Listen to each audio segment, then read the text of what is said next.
All right, well, today's program is brought to you by ALP. If you're looking for a fantastic way to get nicotine into your bloodstream, I highly recommend ALP. And we thank ALP for sponsoring this program. Okay. Hopefully in the future you will. I hope you see that. And now That also, one was for free. We are drinking cacao from Giddy Yo-Yo, which is based out of Orangeville. They also aren't sponsoring us, but hopefully they will. That's what we want. That's what we're looking for. All right. Well, welcome back to the BlackSheep Podcast. Today's topic is pornography. Porn. Okay. So, I mean, this is a topic that we've been wanting to tackle for a long time now, or at least I have. Because I love the topic of pornography, mostly because I used to think that pornography was an accepted, strange, narrow, Normal. yeah, this odd thing that we just all grew up with, that we had. And being a kid of the 80s, I would like to say that I have a really interesting perspective on pornography because of the fact that really I would say in the 70s is when pornography really started to become mainstream. I think it was very taboo. And then, the 60s, from my research, really, it started in the 40s to the 60s is when pornography really started to make its way. But it took until Hugh Hefner found the work of Alfred Kinsey for pornography to really become, I would say, mainstream. And I find it fascinating how we went from Hustler magazines that I found in my, older brother's closet to the early 2000s of, Napster, where you would download porn, and that was a really big deal. Mm-hmm. I can remember being in my bedroom, having my own desktop computer in my bedroom, and trying to download it, and it taking quite a long time. But you'd go to work, you'd set your downloads, and you'd come home 8 or 10 hours later, and if you're lucky, it would be there. And then sometime I'd say in the I actually should have looked this up, but I didn't, when Pornhub became a thing. But I would say by, 2015, 2016, this is a website that you're just, average people are just going to on a semi-regular basis. And there is a catalog and gallery full of every single category of pornography that you could ever possibly want. And 2007, Pornhub hits the market. Okay, so that makes sense. So by the 2015, it's all the rage. Go ahead. Okay, so our producer just noted that it was started in Quebec by the French, en français. Does that? I don't know. Does that? I mean, we're gonna get into this, but does that surprise anybody? It doesn't surprise me, and I'll tell you why. Because I've done quite a bit of research on pornography and Frankism. This is the early establishment of I would say, cult following that also had Sigmund Freud attached to it. So this is where it's actually basically, I'm just going to give you the long and the short of it. It's a cult where they believe that children are sexual from birth, and that there is absolutely nothing wrong with incestual relationships between children and their parents and siblings, okay? Ugh. And just children with children in general. It's absolutely disgusting. But I think that these are the areas that are important to dive into, because until you understand where pornography came from, I don't think that you'll see a problem with it. But when you get into the ins and outs of where it came from and how it was established and how we were conditioned to normalize it, this is where it gets very interesting. Well, this is the programming. This is how the evolution of the programming with pornography and impacting our sexual desire and our sexuality. it's no different than growing up and witnessing, because we've gone through different evolutions of it. But, you know, the internet comes on and then we have videos and all that kind of stuff. But before all that became more mainstream, it was, you know, the sex stores that had black windows. And those were like sketchy people were going in there, and, you know, like nobody wants to see themselves walking into those stores. So there was a lot of shame and like hidden in secrecy with it. Well, you probably don't even remember the olden days at the video stores. Do you remember that? The curtain? Yeah, the black curtain? The back, the 18 above go to the back. Yeah. That was like, and even to be a little kid and see that 18 plus XXX, bless you. Yeah. Was a very interesting. I'm trying to like rethink of my feelings towards that, because I do remember feeling very uncomfortable. It wasn't like an allure of like, ooh, one day when I'm 18, I could go in there. It was like dirty. Yes. Yeah. It was like, oh, like, ooh, that's where the porn is. That's where the adult videos Well, and are. that's where, like, having older brothers, that's where we learn that stuff. Because I remember asking my brother, what's XXX mean? Like, what does that mean? And like, so these conversations also back in 80s, 90s is also more taboo. So parents aren't talking about that as much, or like, versus, you know, we have those conversations more with our teenager, and we talk about like what things mean. And I'm wondering, now that I'm thinking about that, I'm wondering if parents actually used pornography as a means to no longer have to communicate sex to their kids. Like, let's let the pornography do that. Like, I don't have to have that discussion anymore about sex because the magazines and the videos are doing it for me. Yeah, my kid has a phone. They're going to learn the stuff anyways. So, like, they're going to be exposed to it. Their friends are going to talk about it. Yeah. And that's another thing. They're going to be exposed to it, and their friends are going to talk about it. And so what you're doing is you're letting a group of adolescents watch pornography, insinuating that is intimacy and that's sexual relations with a partner. And then they're going to take that and they're going to practice that with their... Well, they're going to think that's what normal. It is. That's what it is. That's right. what sex is. That's what intimacy is. Right. That's what it looks like. So that's what I'm supposed to do. Right. That's the programming. And that's the problem, because we have 5 generations plus, if you think about it, 60s, 70s, 80s, 90s, 2000s, 10s, 20s, of people that have now relied heavily, if not fully, on pornography to teach them the ins and outs of sex. You're having women who are cued based on what they've seen in videos. Oh, so this is how I'm supposed to sound. Oh, this is how I'm supposed to move. Oh, this is the position I'm supposed to be in. Mm-hmm. And then you have men thinking the exact same thing. Mm-hmm. Oh, this is how I treat a woman. Oh, this is how I rail her. Oh, this is how I nail her. Like, this is how they are being taught to treat women in those very intimate situations. And I just can't help but think of the damage that has been done to the youth of these generations. Well, it's not just youth. It goes much further with generations, even but older men. But I mean, it starts with the youth, though. Yeah. So it's a programming from baseline up. So sexuality then from the beginning stages are taught around pornography. Yeah. So you're automatically your first experiences are based off of that. Yeah, exactly. Off that programming. Yeah, exactly. And that deeply impacts the psyche, impacts your relationships. I mean, that's why there's so many couples that have intimacy issues today. And why you can see adolescents having relationship challenges, or like it runs really deep. And I think I remember listening to a woman that does unschooling and very awake in the States, and she has part of her homeschooling program or unschooling program is they talk all about sex and intimacy, from what the programs are to what the truth is around connection.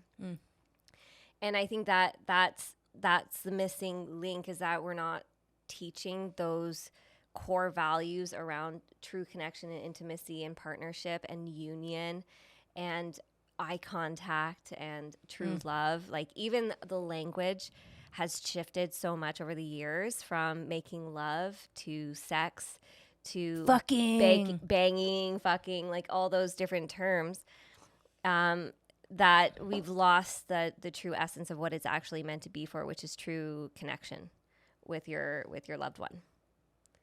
And so the reason why Jess and I like this topic is because we weave together. Jess brings the history and like the origins of pornography, the programming, where it all like deeply, like the dark roots of where it came from. And then I weave in like the nervous system, the connection, the spirituality, and how that shows up in modern day relationships, because it's often a topic in counseling, because we have testosterone issues, erectile dysfunction, intimacy issues, couples that have a hard time even just connecting, let alone having sex.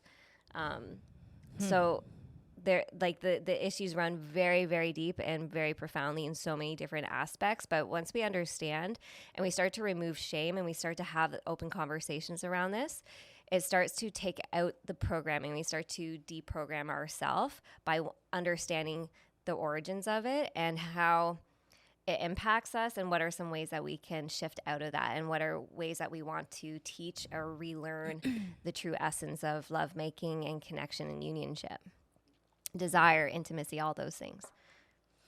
Yeah. And I think that's really hard when men are, like you mentioned, erectile dysfunction and performance issues with men. And the more deeper my research goes, the more that I learn about how there's obviously, I think, a lot of people who are not crazy lunatics but have engaged in pornography even in their younger years. I think they would know that there's an escalation issue with how to orgasm. It shifts from being able to have an orgasm one-on-one with a real person, which then turns into becoming more difficult to have an orgasm with a real person. And then even then, when they stop trying to be intimate with their partner or any partner, it's because they can't find a partner in real life to match what they've been experiencing or heightening their likings to online. Yeah. And right? It's called mutual masturbation. Like when couples are just, because they're both, maybe their eyes are closed and they're both just visualizing what they've seen in porn in order to get the same stimulant, in order to get the same response. So that's how your body gets trained. So when you're watching porn and you're getting a certain stimulation from it, it's creating that arousal response within you, but that's how it's like muscle memory. That's how you're training your body, that's the only arousal that I need, or in order to get the stimulation I need to get the arousal in order to get the response. And so couples also fall into that same pattern, same routine, and that's also where disconnection starts to begin in a lot of relationships. And so there's like an unlearning that has to happen in couples in order to relearn how to build true intimacy instead of seeking that same stimulation or needing that. That's why there's men in particular, there's a lot of issues with women that are finding their husbands addicted to porn. And that's also because it becomes their way that they regulate themselves. That's actually like a form of self-regulation. I think we should talk about that a bit, because I do think that there's a negative, and I mean, I don't know if there should be, there probably should be, but a negative connotation that comes with men that are self-soothing with pornography. But again, I don't think that they know that, and I don't think that their spouses know that. Correct. Right? I think because I do know a friend of mine that mentioned that was a problem, that, she would find her spouse in the middle of the night watching porn and masturbating. And for her, then that's a turnoff. And she doesn't want to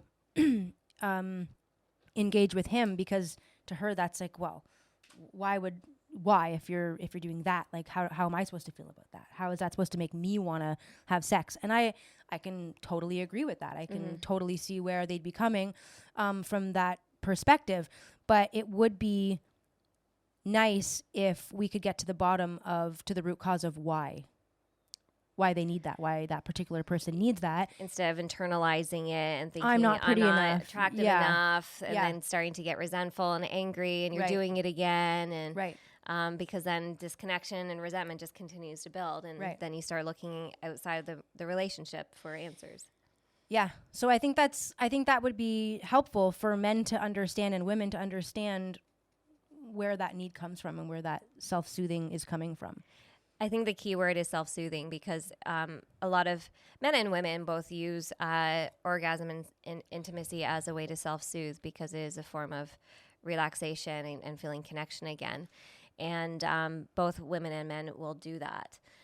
So it's not just to one gender, but we hear it often with men having porn addiction issues.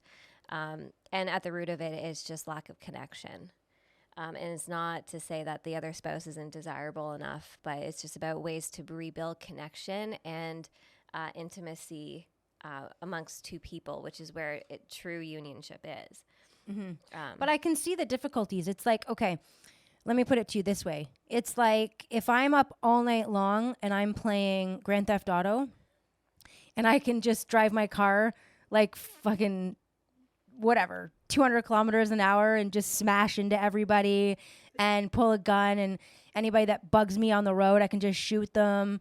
Like, that's awesome. And then I have to go drive my kid to school and I get into the car and I'm driving and it's like 60 kilometers an hour and I'm like, this sucks. Like, I want to only drive in GTA because it's like you can, right? So it's kind of like porn. It's like they want the stimulation, right? arousal, that driving is just regular driving is suddenly no longer as fun as it used to be because I can't do all the things I can do in my pretend driving game. And I want that. And I feel like that's kind of porn. It's like, okay, I just want to rail this fucking, my teacher from elementary school. And then you get home and your wife's in her fucking jogging pants and t-shirt and face no bra. And she's like, where have you been? I need you to take the kids out. And he's like, fuck, I just want to fuck my teacher again. And I mean, I see that. Like, I get that. I can understand where that, kind of comes from. But then it's like, it's fiction. It's not real. Yeah. It's like we're living in VR. And I mean, so we're going to trade in. And I guess that's what they want, is they want us to trade in our real feelings for fake feelings. And that's just supposed to be better. And I think, unfortunately, for youth today, it is, because we're seeing the lowest sex rates in youth in history. We have Japan Japan does not allow immigration, and they're very soon going to have to, because they have zero chance of repopulating that country in the way that they're going right now. They have the highest number of people not engaging in any kind of sexual activity of any other nation in the world. That's interesting. Very interesting. And so people are becoming so content with having fake sex on virtual reality and just by simply watching pornography that they have no interest in actually engaging with the actual opposite sex. Most people are usually operating their lower three chakras. So survival, which is your root, sexual, emotional is your sacral chakra is the next one up, and then the third one is your solar plexus, which is where we have confidence and willpower. But majority of people, like when you have true unionship, you're actually working all the way up through your chakras. You're engaging all of them. Right. But most of them are just seeking regulation through orgasms, not true connection. And so that's why a lot of people self-masturbate, because they're getting their basic needs met, which is survival. Interesting. So, this is probably. I wonder if this is triggering people right now, like listening to this, even just hearing us talking, even using some of these words can be like, ugh, right, for a lot of people. And fucking your teacher, wanting to fuck your teacher.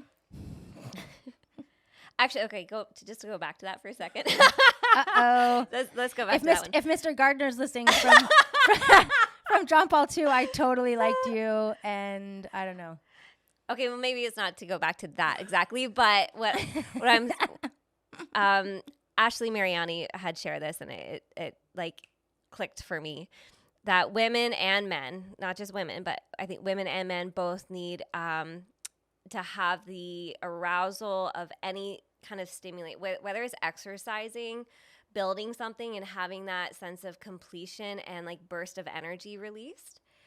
People aren't experiencing that on a regular basis, and so you'll do that through interesting. masturbation instead of like true connection through orgasm.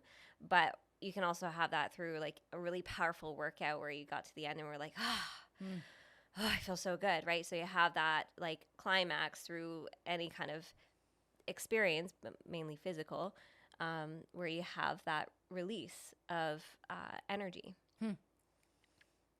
Interesting. Yeah. So just, I don't know why this came to my head, but it's not part of my topic of discussion today, but here we are. What do you think about, like, Catholicism does not encourage masturbation? And I'm just... Yeah, it's a sin. I'm just thinking, as I'm sitting here, like, maybe they're not wrong. Let's just talk this through. Okay, so prior to 1940, like, pornography really starts making its mark in 1940. That's when Kinsey starts to do his research. And keep in mind, all of his research is done on the fucking lowest of the low pieces of shit in society. So he's taking prisoners, criminals, and he's studying them. And that's where he's creating what is considered normalcy and what is not. So he's taking the fucking dirt balls of the dirt balls, and he's basing all of our sexual desires and needs from those people, which I think that's already skewing the fucking scale right off the bat.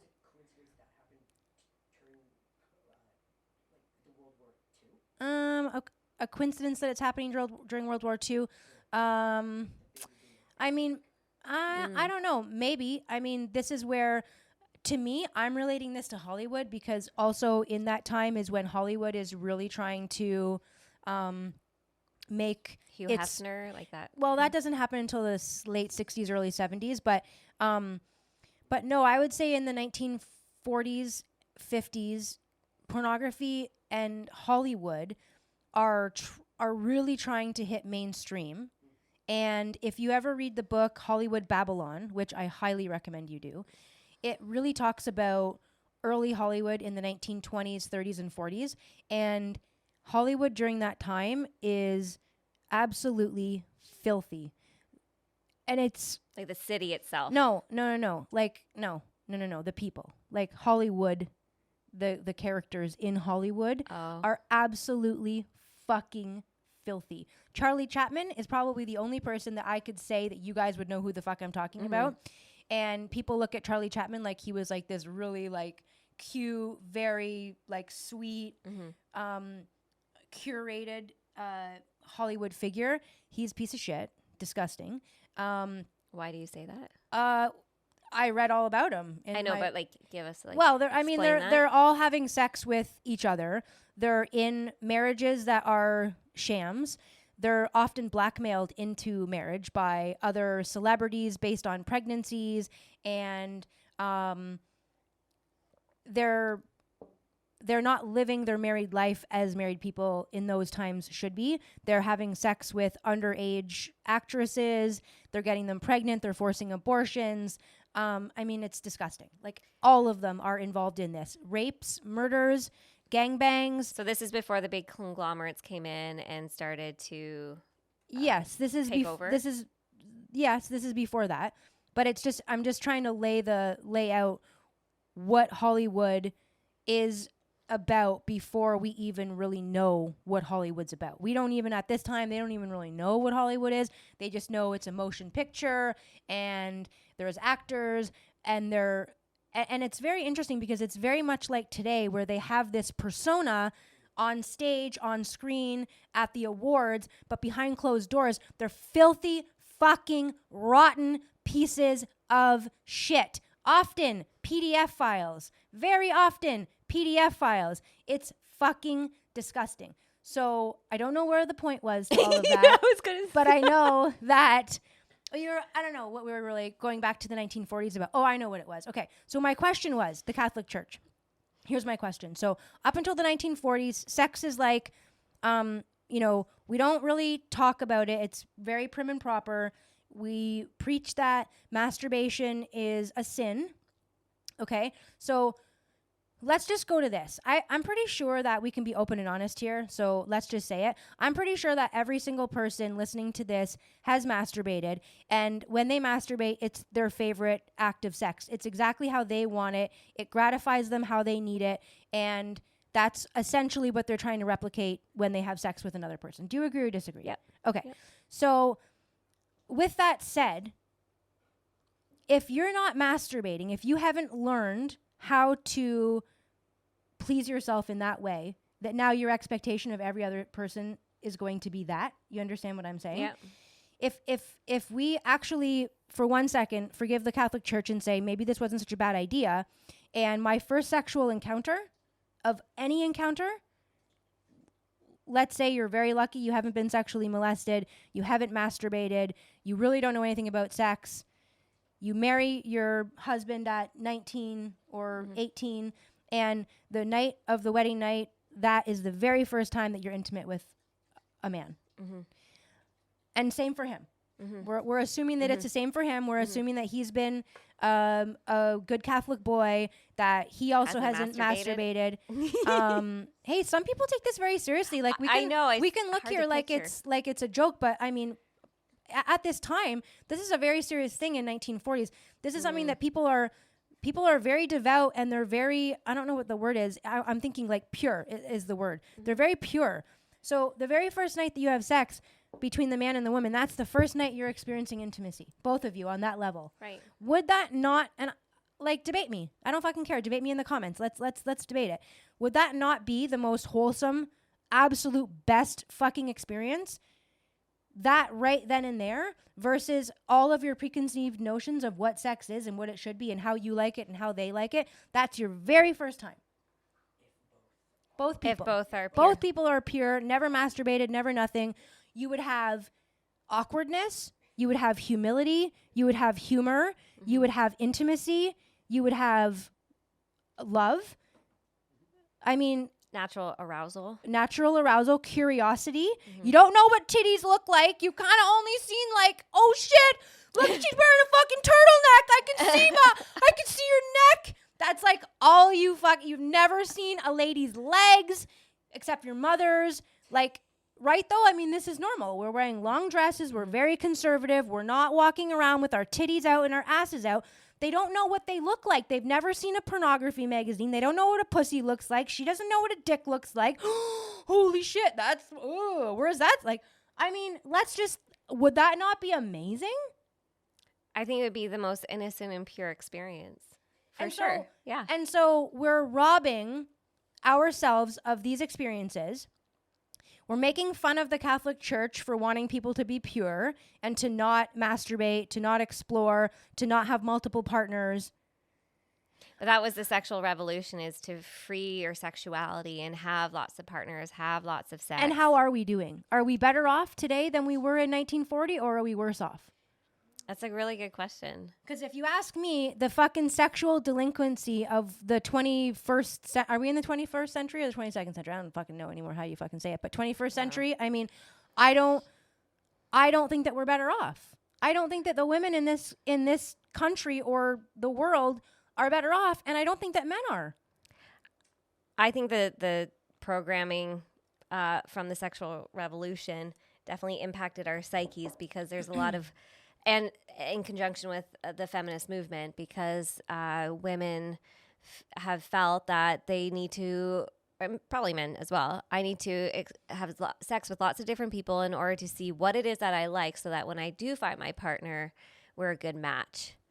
But that right there is actually, you're matching up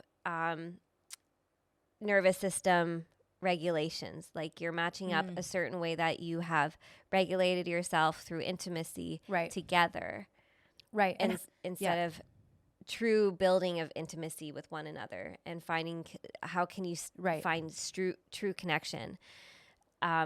So I think that that's part of the programming of, like, oh, once you find the right partner that you like to have sex with, they're the right ones. Have you ever heard anybody say in your time, because I know I have, but have you ever heard anybody say, like he's perfect, but the sex is terrible. Mm-hmm. Yeah. Okay. So let's talk about that, because I've experienced that, and it's like, oh, like the sex is just not good. And so that's kind of where, and I'm guilty of that. And I'm thinking of a specific relationship, and I'm guilty of that. And I'm thinking, why do we do that? Like, why aren't we able to work on that? Why can't we work through that instead of just saying, and again, I'm guilty of that. Why is it just this one and done?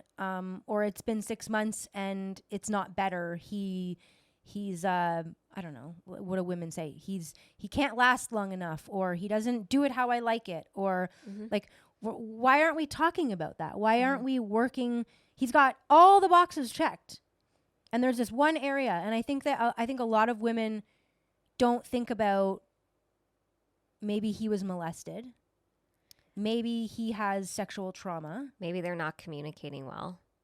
Yes, of course, communication's like obviously, but I'm saying like deep within, like there's reasons behind why it's not how you Maybe are he expecting feels it stressed to be. with performing to her Again, level of standards. and again, right? this is something that I wanted to get into. This is the problem from my research based from pornography, is that men are no longer able to perform because they're intimidated by what they see in the pornography, and then expecting that the woman wants what they are seeing in the porn. So the man feels, I don't know if emasculated is the right word, but he doesn't feel like he's able to perform to the level of what he saw in the video. Right. Yep. So we're throwing away perfectly good men and perfectly good relationships based on our unwillingness to go deeper into the intimacy and try to resolve the issues. It's just, oh, he's not good in bed, it's over.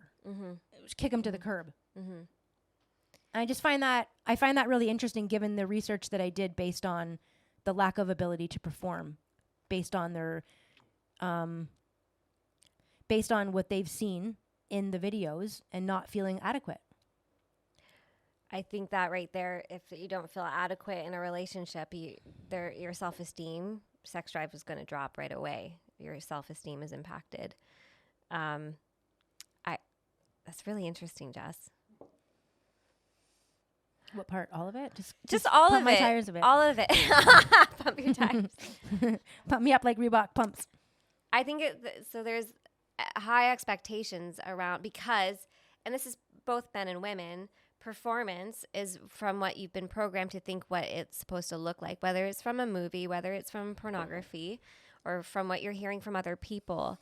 That's what you think, that's what healthy sex is. And so we also put expectations on ourselves and our partner that that's what it's supposed to be. That's how they're supposed to be. And intimacy is all around vulnerability and communication and humility as well. And there's a general lack of that in a lot of in a lot of relationships, because those are healthy building blocks. Those are foundations in order to build strong communication and connection, to honor what the other person's going through, and to have acceptance for that and forgiveness for that. Yeah. Like, can you lean more into loving your person and trying to help them and support them, instead of being resentful or frustrated because they're not doing what you want them to do? Yeah. Because there's so many people are just trying to get their needs met through that other person. Right. You're just constantly trying to seek what you want from that other person, right, in order to feel relaxed, comforted, safe, happy. Right. There's just all these unmet expectations, and then resentment builds, and disconnection is increased. Very interesting, right? It's super interesting. It's very interesting. So let's go back. What do you think about my idea of that the Catholics weren't so wrong? To be honest, like that I've been sitting with that more and more, because I mean, our daughter's in Catholic school and she did Bible study. And so I was, even we had the conversation around like the teachings from that around abstinence and stuff like that. And I'm accepting of that way more, and I understand it especially way more. when you have a teenager. Yeah. Yes, let's do that. A teen daughter. Abstinence. Yeah, Yes. that's a great idea. I love it. I love it. This is where Catholic school wins. They might let Muslims dress in out of uniform because they're Muslim, but at least they're teaching abstinence. So that's one thing. Here's the school uniform. It applies to everyone unless you're Muslim at a Catholic school.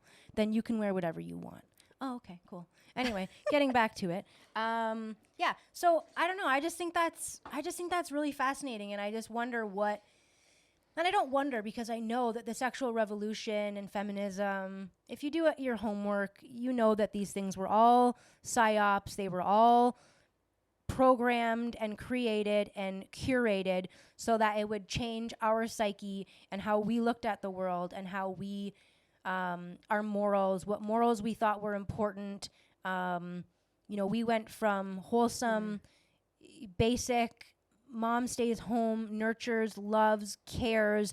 Dad goes to work, does the grunt work, comes home, dinner's ready. We eat as a family. We go to church as a family. Everyone's connected. And we traded that in for what this piece of shit dumpster fucking fire world is right now. And I don't care. You will not argue with me and win that it was all for the better. I can't. I can't. And listen, I'm basically a stay-at-home mother and wife, basically. I get to work. She lets me work part-time. She lets me have a job. I can leave sometimes. And I don't think that my life is very bad. I love my life. I'd love for you to just fully retire. Just tend to our farm. But I'm very happy, and I used to have a desire to go and make money and do deals, and I used to love the art of the deal, if you will. And now I'm like, I don't want to. I'm very happy to just be home and taking care of, the house and cleaning and cooking and doing my chores. And I love that. And I think all these women that spend all day getting up super early to get the lunches made and to get the kids off to school, and then they get themselves ready, and then they leave, and then they work all day, and then they come home. And by the way, they're probably a single mother because they probably don't have a husband, and so they're doing it all alone. Are you really satisfied? Is it really gratifying to you? I think that's part of the feminist movement is you need to have your own career, you need to have your own achievements, you need to have those kinds of things. And I mean, majority of my clients that have had a baby as of recent, they always say, I don't want to go back. It's everything it is about, my life is about this baby. It's the first thing that happens to women when they have a baby. You can be the fucking feminist of all feminists. And I'm not saying 90, I'm not saying 100% because I have met the odd lady that I think is a bit weird, if I'm being honest. And if you're listening and you're this lady, I don't care. I think you're fucking weird. I think it's weird that you had a baby 4 weeks ago and you can't wait to put them in daycare and you can't wait to go back to work. I think you're fucking weird. I think you are weird. I don't think that's normal. I think every woman that has a baby, the first thing that they do is they think, oh my God, I don't want to let you go. I don't want to leave you with a stranger. I don't want you to go to daycare. I'm going to homeschool you. This is what happens to most women. Most women just get this mama bear, crazy protective instinct. And then there's that odd 1-2% that are like, well, I'll have a baby, but I'm working. I'm going back to work. And the husbands are like, okay, whatever. I just want a baby. Whatever I have to do. I don't care. But that's just so weird to me. I think when we look at, especially over the past several years, the foundation of any country, the foundation of any, it always comes down to family. So whenever there's high rates of crime, addiction, mental health, it always comes back to your origins. Right. And so having a strong family unit is the priority. Right. 60% of Black children grow up without a father. It might be closer to 70, but I know it's at least 60% grow up without a father. Black people were doing quite well. Actually, from my research, Black communities were actually stronger than a lot of white communities financially. They were doing very well in the 1940s and 50s, very well. And suddenly you get the CIA trafficking drugs and people into communities, Black communities particularly, and then you're getting 20 years later, by the 80s, I don't know the percentage in the 80s, but it's significantly decreased from what it used to be, and then it just keeps gradually getting worse. So we've seen over the last 50 years, Black communities going from being very strong, well-educated, to, areas where you have high crime, no mentorship, no fathers, no protector, employment. no Most women are living on the welfare system, and in fact, a lot of women in the U.S. and Canada, let's face it, like Canada's fucking worse, if not as bad, if not worse, for having big fat women on welfare, having baby after baby after baby. It's just white or black. It's not a racial issue now. I think back then it was, because I think it was how they were dividing the two communities. But now it's just rampant in all communities where you're seeing less fathers involved and more mothers taking the lead role. But I saw when I worked for CAS, that was the norm. Yeah. That was the norm. Yeah, and it was funny, even remember when Ajax was on and he was talking about how he came with his mother and father, and then once his dad got to Canada, he left her for a white woman. Yeah. Not that like the race thing matters, but it's interesting that's just interesting. There's poor little Ajax coming from a really crazy background in Sudan and needing his father, and his father ups and leaves him, and it's like he comes to North America and, oh, this is how we do it here? Right? As the man, as the father. He comes to North America as the father of these children and the husband to his mom. Right. And then he gets here and he sees, oh, this is how we live? Okay, well, I guess I can just go fuck this bitch over here. Yeah. I mean, when I worked for Children's Aid, it was always, is the dad involved? Where's the dad? Who's the dad? How many dads are there? And it was a rare occasion when the father was still in the home. Did pornography have a hand in this?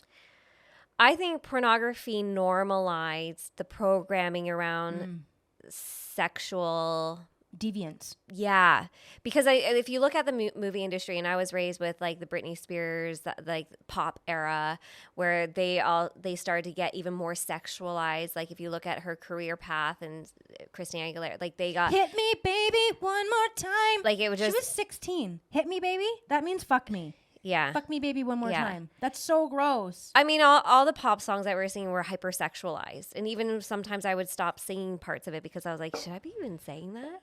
And I remember feeling like that was wrong. I mean, Christina Aguilera, all you had to do was rub her the right way.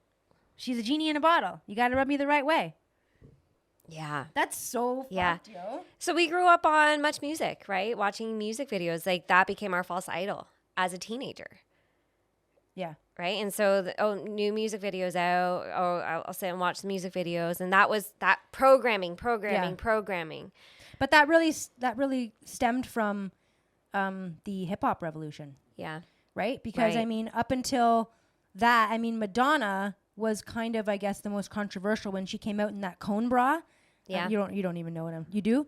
Yeah. I don't think you were born, but maybe you remember seeing a clip of it. But I remember that. I dressed as her for Halloween so one did year I. and put cups in my Oh, I didn't do that. I didn't do that. I just wore like a crinoline.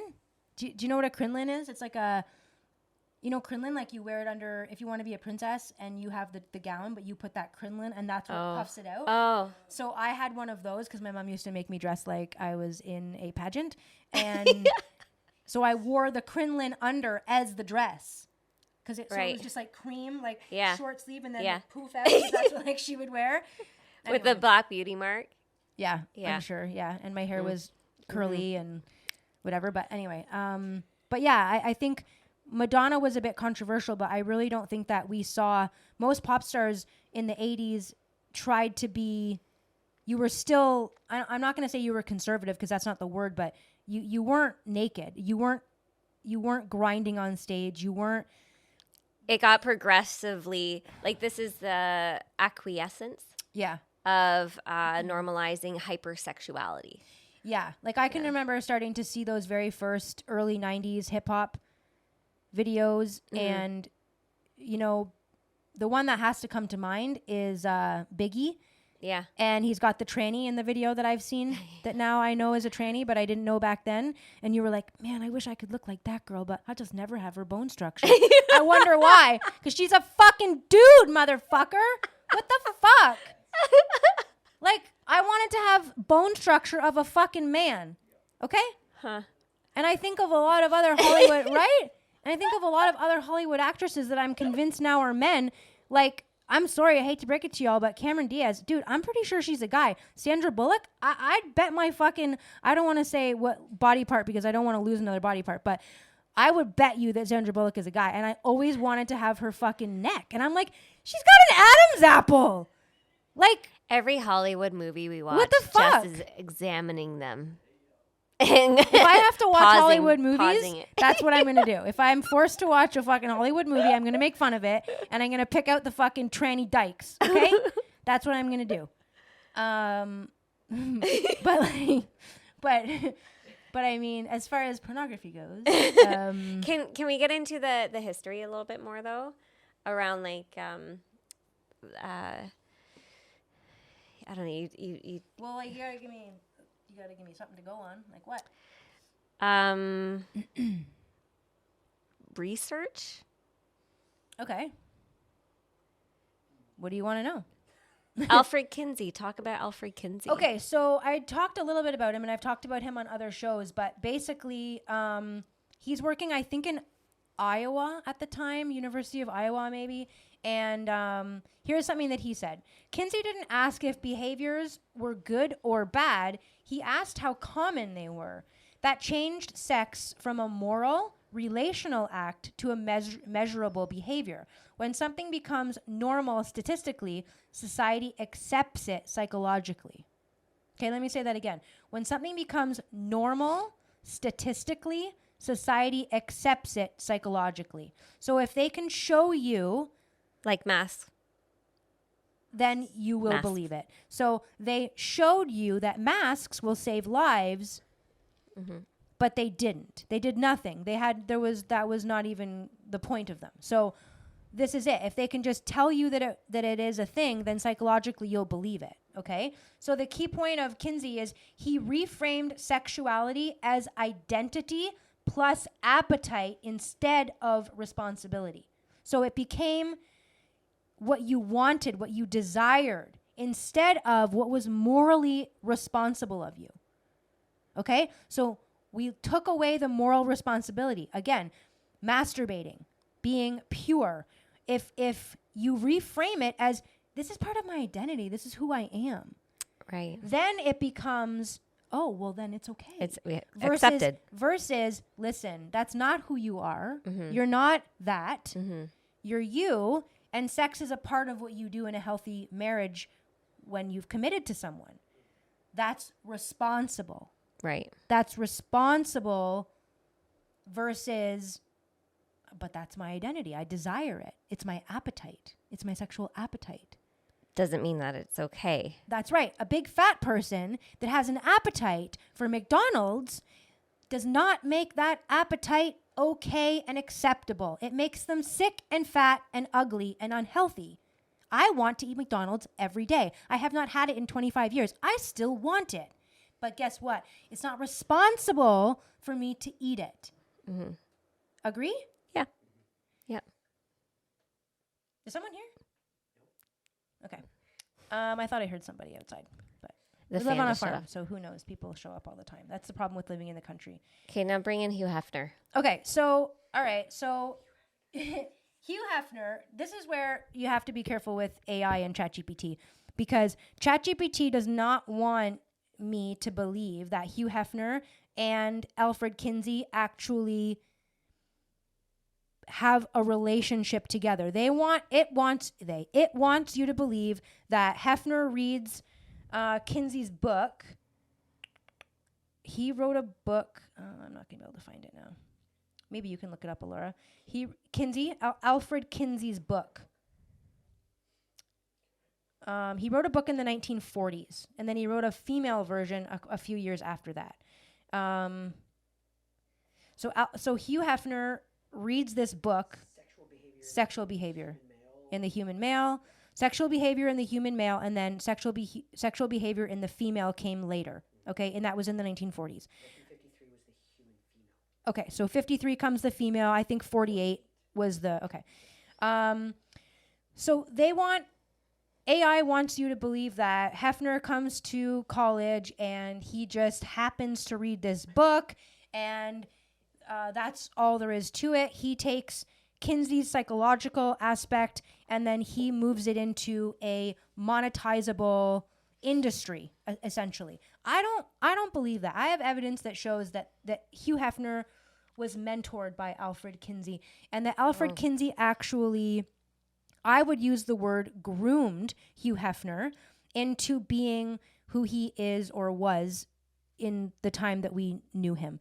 Because when he arrives on college campus in the 1950s, he is a fucking loser. Hefner. Hefner is a very docile, quiet young man who has very little, I would say, to offer women that he thinks. He thinks he has nothing to offer women, and he's angry at the fact that sex is controlled by morality, if you will.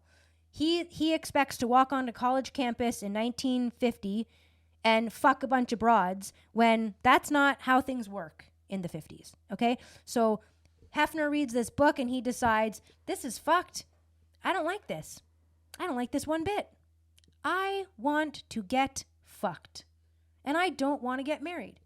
So, under the mentorship and grooming of Kinsey, Hefner begins his empire into basically his empire of women. He becomes this very cool, I don't give a fuck attitude, and women seem to be drawn now to this new version of Hugh Hefner. He's somewhat of a, ladies' man, even though he has very little experience. He's just learning from Kinsey how to act, how to personify this image of himself, which will draw women to him.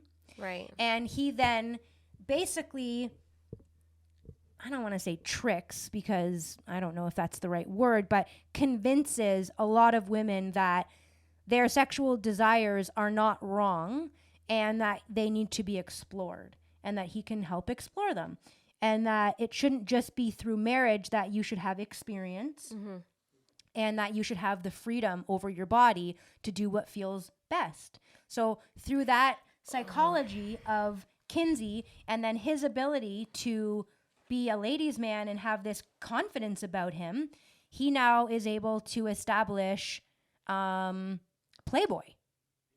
Okay? So he comes from this meek, whatever. All of a sudden, machismo, he's Mr. fucking guy, banging all these chicks. And now he's, fast forward to the 70s, he's got Playboy magazine. Right. He's got the mansion, and he's got the bunnies. And now what he's done is he's taken women who would have not been as easily manipulated because of the sexual revolution that he's helped to create now. Because remember, throughout all this time, the 60s are happening. Right. Okay? So through the time of the 60s, he's helping to establish the sexual revolution. He does play a major role in the sexual revolution, whether people know it or not. He wasn't as mainstream, but he was on college campuses. He was putting out these magazines. He was influencing the young men and women of the time. And fast forward into the 70s, sexual revolution has kind of come and gone, but the sexual revolution stayed as far as women are concerned, and men, of course. And so now it's becoming, in the 70s, the porn industry is blowing up. This is when the porn industry is really, really taking off in the 70s. You have the big bushes. I remember seeing those. You don't know what I'm talking about? A big bush? Why weren't you reacting? I remember that. I remember whoa, wow. But even that's interesting. Well, let's talk about that. Think about that. They basically tell us, okay, let's think about that. Let's break that down quickly.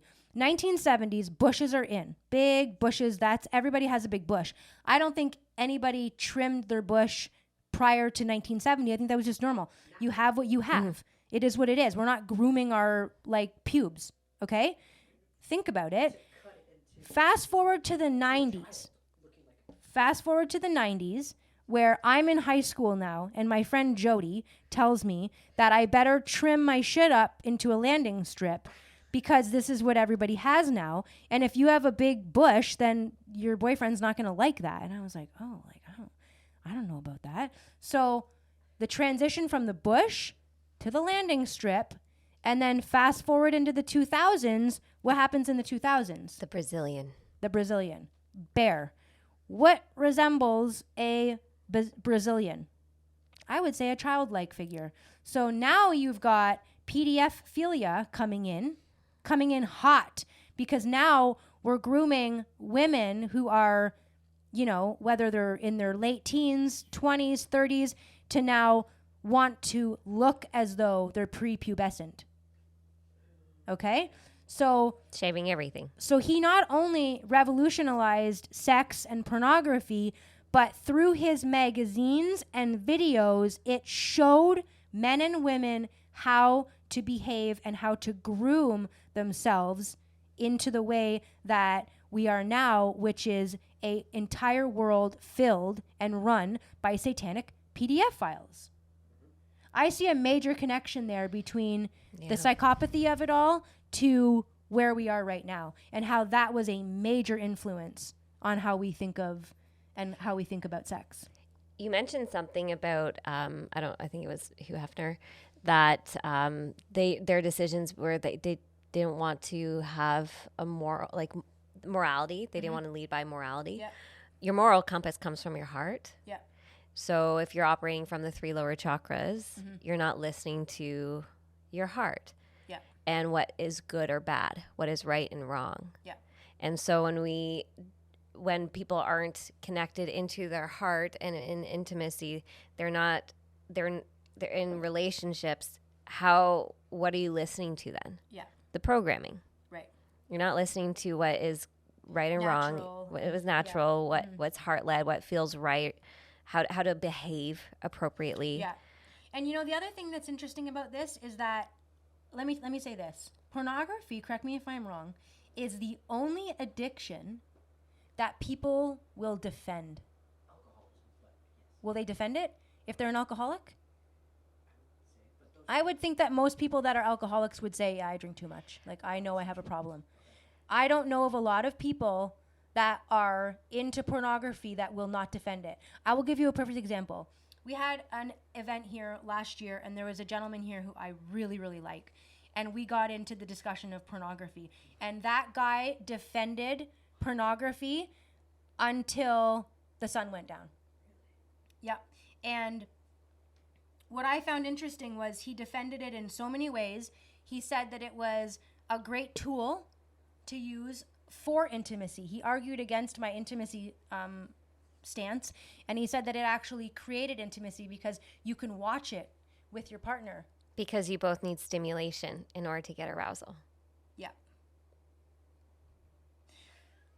Interesting. So, but it's true though. It's I feel like it's one of the only addictions that people that are addicted will wholeheartedly defend. Not, you know what? I don't know. Maybe you're right. Maybe there's something to that. It's no, this is fine. It's good for me. Everybody does it. There's nothing wrong with it. Everybody uses porn. I mean, and then we have to touch on the fact that it's fine. Everybody does it. There's nothing wrong with it. It's safe. The people that are in the movies are making the movies. And then I have to go back and I have to say, I don't think that's true. And I think we know that now factually that that's not true. That a lot of videos that end up on Pornhub, and again, I don't participate in Pornhub. I have years and years ago. I have completely wiped that from my psyche years and years and years ago. But I know for a fact that there are videos or have been videos in the past that are of non-consenting females that have been trafficked. Yes. Yeah, absolutely. So to say that it's safe and effective is absolute bullshit, because we know that there's women that are forcibly making these videos. Well, let's talk about it as an addiction because it is a large addiction for a lot of people. And it's like any addiction, when you are needing something in order to get the same response, your tolerance builds. So then the level of stimulation has to increase. It's just like drinking. If your body gets used to drinking to get a certain buzz, your body builds tolerance. And so then you have to have another drink in order to get to the same level of buzz. That's like me with weed. Yeah. And it's the same thing. It's the same thing with pornography. It's the same thing with arousal, because that's how you see the escalation of more aggression in pornography, more aggression in relationships, because you need heightened stimulation, high adrenaline or high dopamine in it in order to get the same arousal response. So that's why it might start, innocent watching a certain video, and then I need something a little bit more intense now to get the same response. And then you become a serial killer because watching it is no longer fulfilling. Well, and that's why you see... In the extreme cases, obviously, but there's more serial killers now than there ever was. So... Well, that's why you see a lot of couples needing to do bigger things in order to... be able to be aroused with each other, role playing, bringing in another person. The polyamorous, the swingers. That's true. The polys. Yeah. I fucking hate you, polys. I really do. If you're listening to this and you're a poly, you just fucking turn it off. I fucking hate you. I don't want you listening to my shit. That's part of the programming right there. Or them. Polyamory is Fuck part poly. of the programming. That's so fucking gross. I remember there was this guy at our gym, and I'm not going to say his name, but he was on the radio, so if you know who that is. And his wife was a big fat loser, and so fucking loud and ignorant. And this guy was nice. Like, he was nice enough, but his wife was a cunt. And and she was just a cunt. And he was a nice enough guy, but she just destroyed his life. And so their marriage is unhappy. They have 2 little kids. Things aren't going well. I know how to fix this, she says. Let's bring in another person to our marriage. I already don't want to fuck you. You already don't want to fuck me. So let's bring in somebody else. We can fuck them. They can fuck you. I can fuck him. He can fuck me. Then we'll be happy. Okay. It never works. So we do that. It never works. We do that. We bring him in, but then he has a girlfriend. So then we bring her in. And then hold on. This isn't enough.